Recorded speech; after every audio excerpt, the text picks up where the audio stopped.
You keep asking the same question at the worst hour of the night. After everything they did, does this person feel anything at all? Here is the part nobody tells you.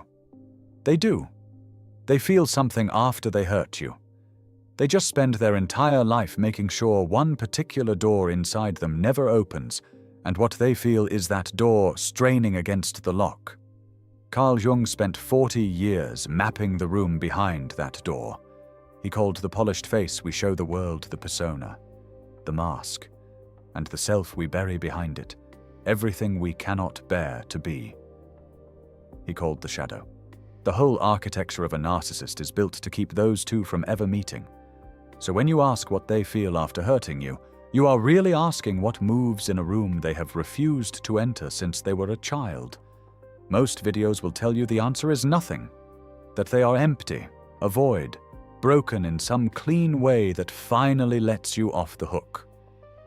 That is comforting, and it is wrong. The truth is more disturbing, and once you see it, you cannot unsee it. What they feel after hurting you is not what they did to you. It is what your leaving did to them. Their pain is real. It is simply pointed in a direction that has nothing to do with your pain. And that one fact explains every confusing thing that happened in the weeks after. The rage, the silence, the sudden sweetness. The way they could look you in the eye and grieve a loss that was never about you. There are 8 things moving behind that locked door right now. 8 things they feel and will never admit, not to you, not to the next person, not to themselves. We are going to walk through all 8. The 8th is the one that would end them if they ever let you see it, and it is the reason none of this was ever your fault. 1. The shame that has no bottom. The first thing in the room is shame. People use that word loosely, and the looseness is exactly what keeps you confused. Because shame and guilt are 2 different machines, and the difference is the whole story. The researcher Brené Brown drew the cleanest line anyone has drawn between them. Guilt says, I did something bad. Shame says, I am bad. Guilt is about an action you can repair. Shame is about a self you believe is rotten at the center. Most people, when they hurt someone, feel guilt. They can say sorry and mean it because the apology only costs them a behavior, not their whole identity. The narcissist cannot get to guilt. Every road to it runs straight through shame, and the shame is unsurvivable. This is why a real apology was never coming. You have heard the counterfeit version 100 times. I'm sorry you feel that way. I'm sorry you took it like that. That phrasing is precision-built. It offers the shape of an apology while never once touching the live wire of I am the bad thing. They route around the shame the way your foot routes around a nail in the floor, automatically, before the pain even registers. Heinz Kohut, who spent his career studying exactly this kind of mind, traced where the shame gets installed. A child needs to be reflected back warmly, seen, delighted in, mirrored, to grow a stable sense of being okay. When that mirroring fails badly enough, the child builds a substitute. A grand, shining self pasted over the wound, a scaffold over a core of worthlessness. The bragging, the superiority, the bottomless hunger for admiration. It is all load-bearing. It is holding up a child who decided, long before you arrived, that the real self underneath could never be loved. Jung would call that buried child the shadow. Every part of themselves they could not bear to be, sealed off and disowned. So when they hurt you and a flicker of it registers, the registration skips straight past the bearable version, I did a bad thing, and lands on the unbearable one. I am the bad thing. And the whole system slams shut to stop that thought from spreading like fire through a dry house. This is also why the smallest correction from you could detonate them. You thought you triggered them.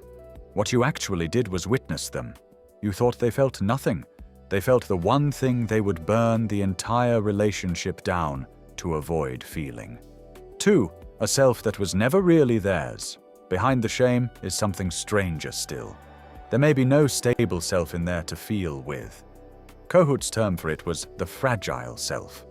Most of us carry our sense of who we are on the inside.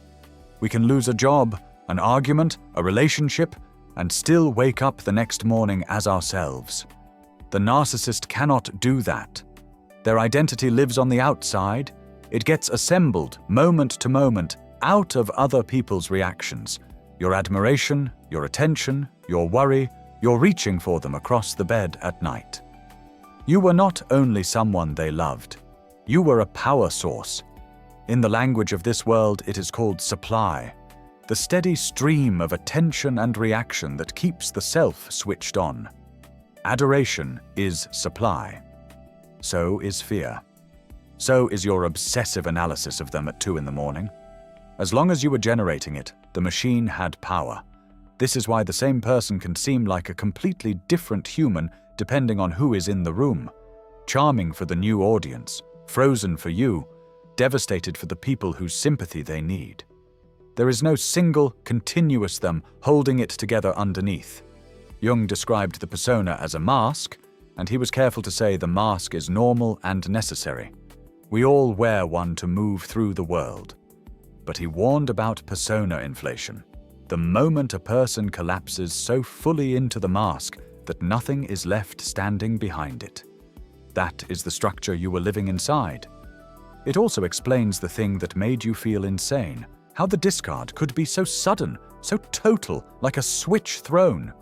You did not do anything monstrous that final day. You simply stopped supplying cohesion at the exact moment a fresher source appeared. The machine does not mourn a power cable. It reaches for the next outlet. So when you ask what they felt the night they hurt you, follow the mechanics. Hurting you damaged one of the supports holding their own self upright. What moved through them was destabilization, the floor tilting, the lights dimming, the signal of "who am I" going to static. They registered a threat to their own outline. Your pain barely made it into the frame. They felt themselves flicker, and they called it everything except what it was. If this is the first time someone has described the inside of that room in a way that actually fits what you lived through, that is the entire reason this channel exists. Subscribe, and the next one will be waiting the night you need it. 3. The terror of being seen. Now we reach the feeling that runs underneath almost everything they did after they hurt you. It is fear, specifically the fear of being exposed. Remember Jung's 2 halves, the persona out front, the shadow locked away. For most of us, the mask is something we can set down among people we trust. For the narcissist, the persona is the only thing standing between them and a self they are convinced is monstrous. So the mask slipping does not feel embarrassing to them.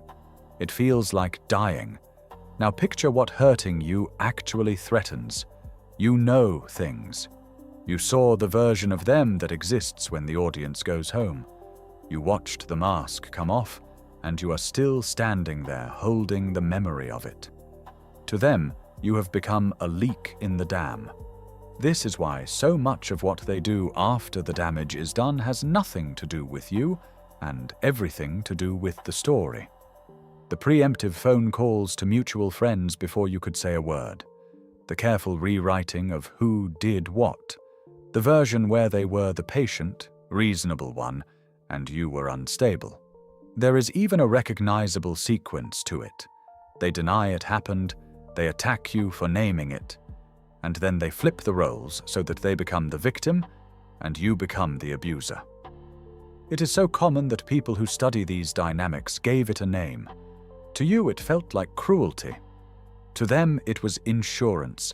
If everyone already believes you are the unstable one, then nothing you ever say about that locked room will be believed. And it works on you too. If you have spent the month since over-explaining yourself, saving screenshots, rehearsing the proof that you are sane, that instinct is the residue of conditioning, the fingerprint of someone who was carefully trained to doubt their own account. The friends who suddenly turned, who carried messages, who showed up to defend someone they barely understood, were borrowed mirrors, recruited to keep reflecting the persona back, while the real one cracked in private. You spent months thinking they were managing the relationship. They were managing the witnesses. And of all the things they felt after hurting you, the loudest by far was the cold dread that you might tell the truth. 4. The control was always a choice.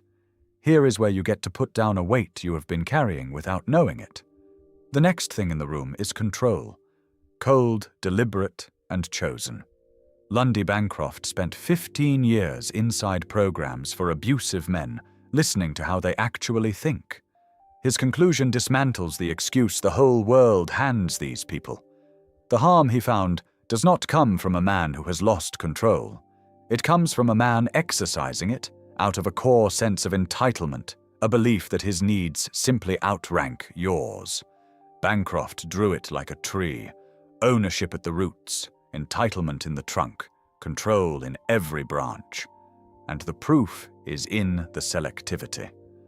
Watch how they could hold it together flawlessly in front of a boss, a stranger, a camera, a room they wanted to impress, and then let it loose the second the door closed and it was only you. A person genuinely drowning in feelings too big to manage cannot perform calm on command for an audience and then drop it on cue at home. The on-off switch is the confession. Bancroft put it with brutal economy. The abuser does not have a problem with his anger, he has a problem with your anger. Yours was the only one not allowed in the room. The control rarely arrived as obvious tyranny. It arrived as the slow narrowing of your world. The comment about that friend, repeated until you stopped seeing her. The mood that punished you for an ordinary evening out. The goalposts that slid a little further every time you reached them. So you were always slightly in the wrong, always reaching, always managing. You thought you were keeping the peace. You were being trained. Jung gives us the cruelest peace, the one that finally makes the accusations make sense.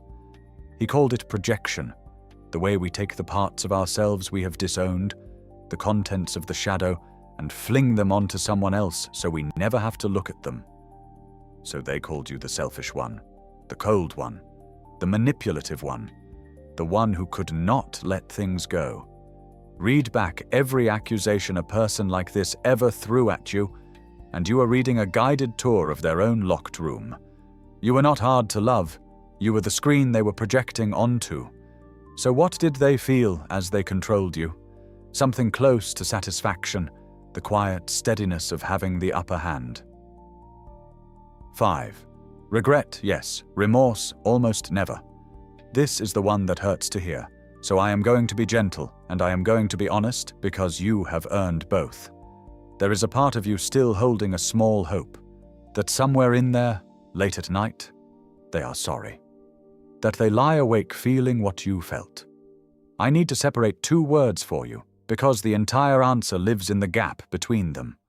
Regret and remorse are not the same thing. Researchers who study empathy describe two kinds, and the distinction is everything here. There is cognitive empathy, the ability to read from the outside what you are feeling.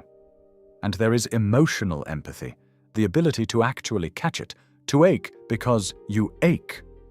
People with strong narcissistic patterns very often have the first one sharp and the second one missing. That combination is precisely what let them know where to press to hurt you most. They could map your pain with surgical accuracy. They simply never felt it land. So they regret. They regret constantly. But trace what the regret is actually about, and it is almost never your pain. It is the inconvenience, the lost supply, the work of finding and grooming someone new to hold the mirror, the dent in the image. This is also what the Hoover really is. Those messages weeks or months later. The random happy birthday, the I was just thinking of you. It feels like the ache of someone who misses you. It is the machine reaching for an outlet it already knows the shape of, because a known source is less effort than a new one. There is a specific, quiet scene that gives the whole thing away.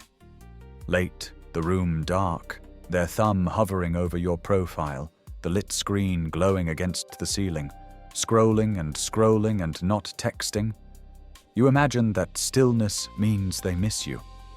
What they miss is the feeling of being reflected back at twice their real size.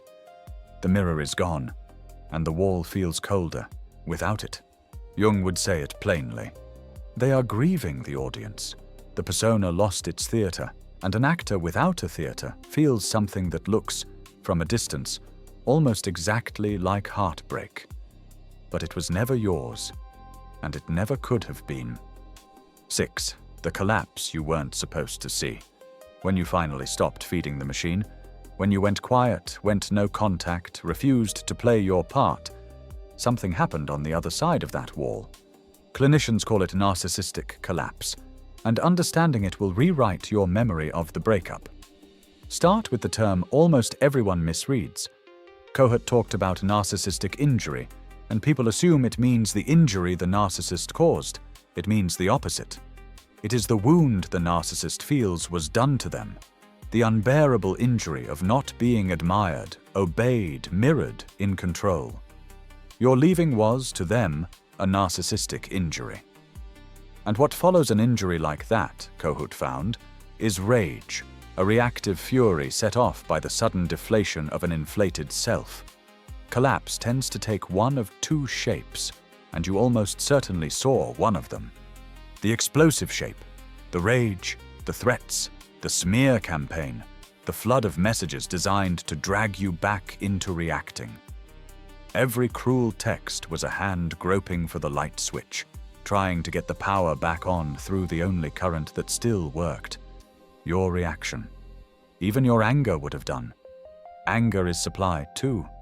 The implosive shape is quieter and, for soft-hearted people, far more dangerous.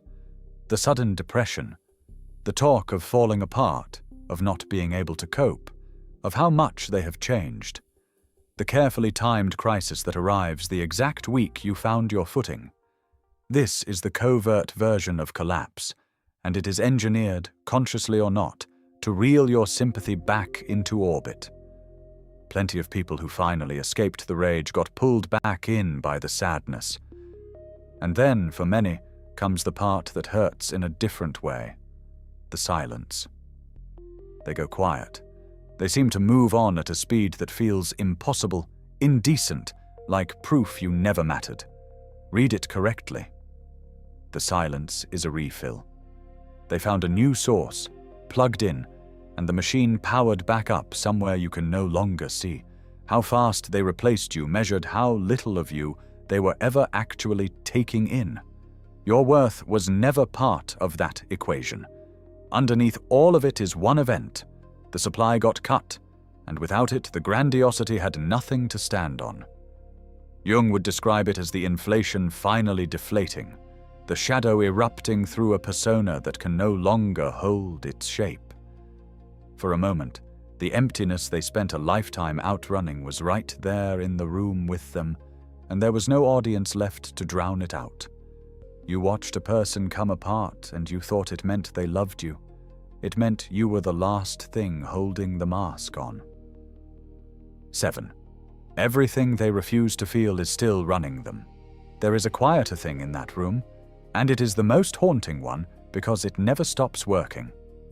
Jung had a line that fits the narcissist better than almost anyone he ever wrote about. Until you make the unconscious conscious, it will direct your life, and you will call it fate. Everything the narcissist cannot bear to feel does not vanish. It goes into the shadow, into the locked room, and from there it runs the entire house. The feelings they suppressed turned into the behavior you lived with. The grief they could not let themselves feel came out as coldness. The shame they could not face came out as contempt aimed at you. The fear they could not admit came out as control. The need they could not tolerate came out as the cruelty that punished you for ever meeting it.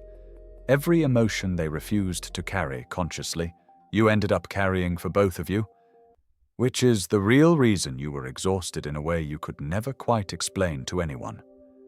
You learned to read the weather of them from the sound of the key in the lock, bracing before the door even opened, managing a mood that was never yours to manage. By the time they walked in, your whole body had already clocked into a shift it was never allowed to clock out of. That is the tiredness no amount of sleep ever touched. And here is the part that should loosen something in your chest.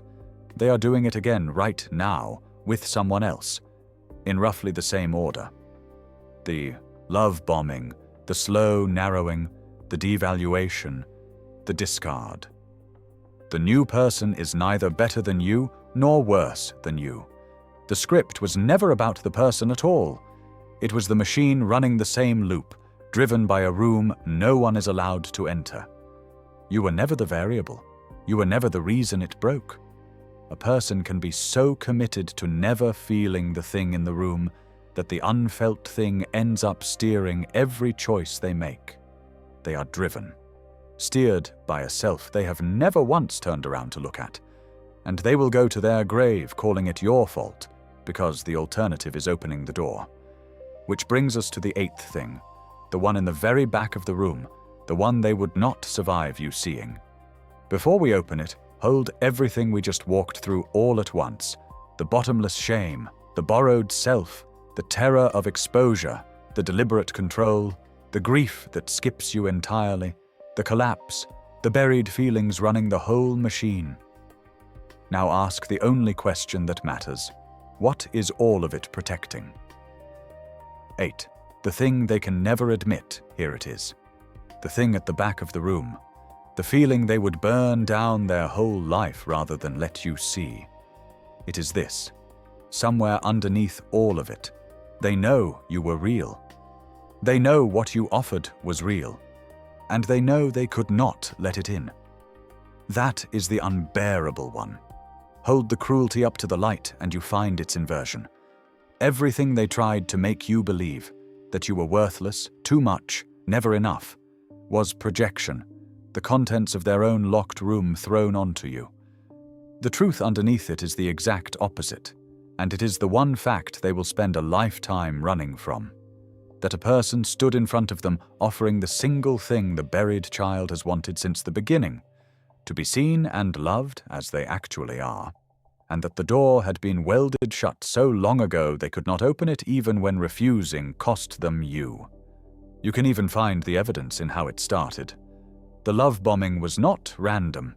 To reflect you back that perfectly in the beginning, they had to see you clearly, your softness, your loyalty, the precise shape of your worth.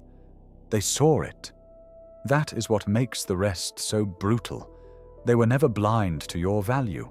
They were simply unable to hold it, because holding it meant feeling the shame, looking at the shadow, and becoming a whole person, what Jung called individuation, the long and frightening work of turning around and integrating the self you buried. They were never going to do that work, for you or for anyone. So they did the only thing the architecture allows. They made you the enemy, so they would never have to make you the proof.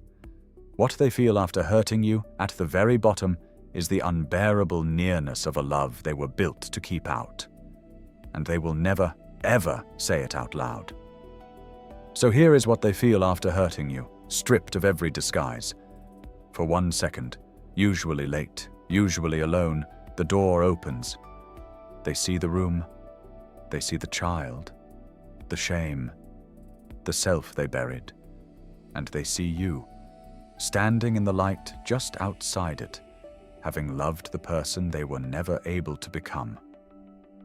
And then they do the only thing they have ever known how to do. They shut the door. You weren't their partner. You were the one person who got close enough to that door to make it rattle. And that is the entire reason they had to turn you into the enemy.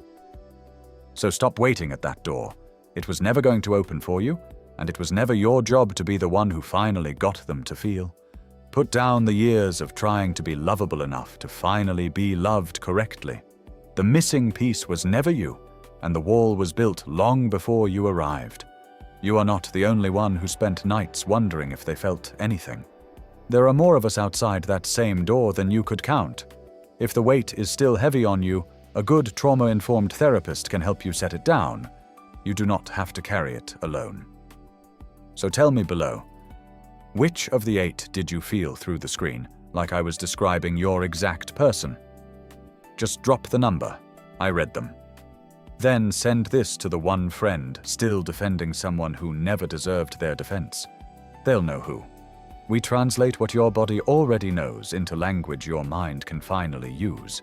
Subscribe so you don't miss the next one.